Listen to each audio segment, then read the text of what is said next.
Hi friends, welcome back to chef friends. ఈరోజు కొబ్బరికాయలో egg omelette చేయబోతున్నాం. చూడండి.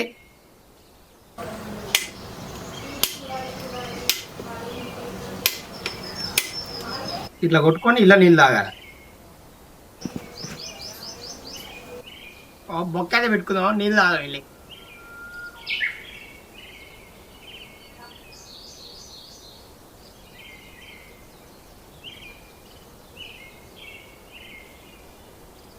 ఇలా చక్కగా కలపకుండా తీయలేదు.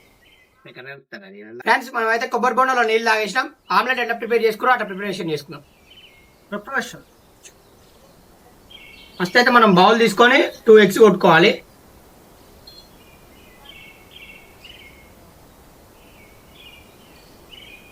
ఇంకో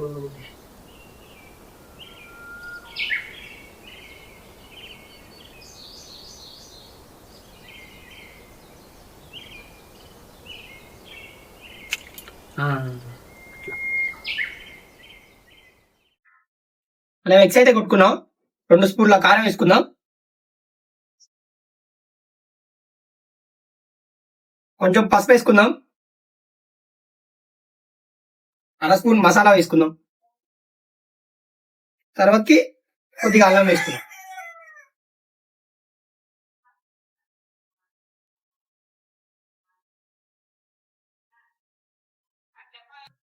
అర స్పూన్ అల్లం వేసుకుందాం. హాఫ్ స్పూన్ సాల్ట్ వేసుకుందాం.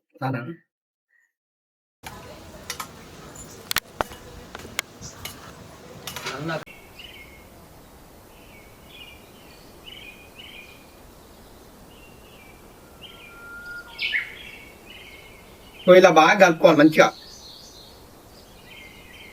కుర్చీ కలుపుతాం కదా, అలా కలుపుకుంటే సెట్ అయిపోద్ది. చూసారు కదా ఫ్రెండ్స్, ఆమ్లెట్ చేసినట్టే సేమ్ ఆ ప్రాసెస్. ఇలా నిదానంగా పోసుకోవాలి.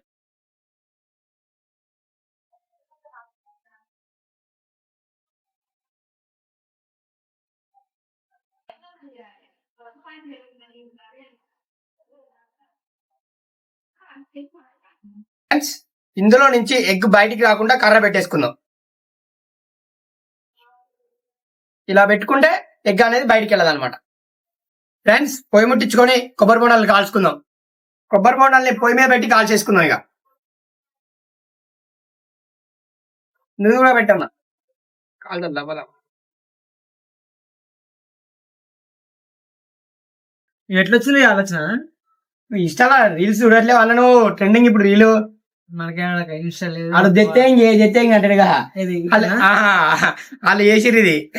అందుకే నువ్వు చూడలే, వాళ్ళు చేసిరు కాబట్టి మనం కూడా చేద్దామని ఇట్లా బాగుంటుంది అని చేస్తున్నా.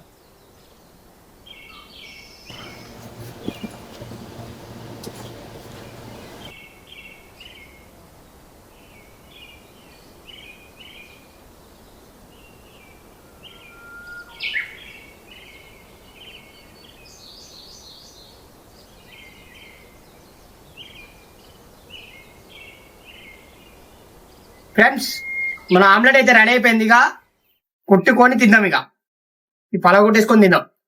చూడండి, ఇక ఇలా ఎట్లా ఎట్లా మంటలు వస్తున్నాయి కొబ్బరికాయకి.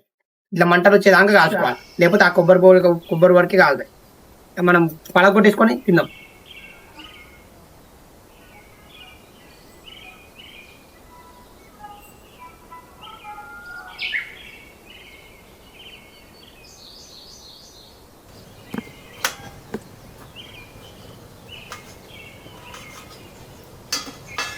చూడండి ఫ్రెండ్స్, ఎలా అయిందో ఆమ్లెట్. ఇట్లా నీట్గా అవుతుంది. ఎక్కువసేపు 10 to 15 minutes కాల్చుకుంటే ఇట్లా అవుతుంది. ఇట్లా అయ్యేదాకా కాల్చుకోవాలి. కొబ్బరి బొండ చుట్టూ ఇట్లా నల్లగా కావాలి. ఫ్రెండ్స్, చూసారుగా కొబ్బరి బొండలో ఆమ్లెట్ ఎలా ఉడికిందో. మెషన్న టేస్ట్ చేయి, ఎట్లుందో చెప్పు.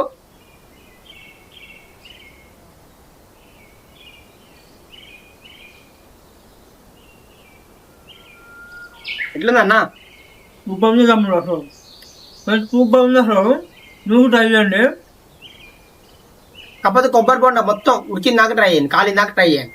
అలా అయితే ఆమ్లెట్ మంచిగా అవుతుంది. ఇట్లా చూసారుగా ఫ్రెండ్స్, మా కొబ్బరి బొండ ఆమ్లెట్ ఎలా ఉందో. Please subscribe.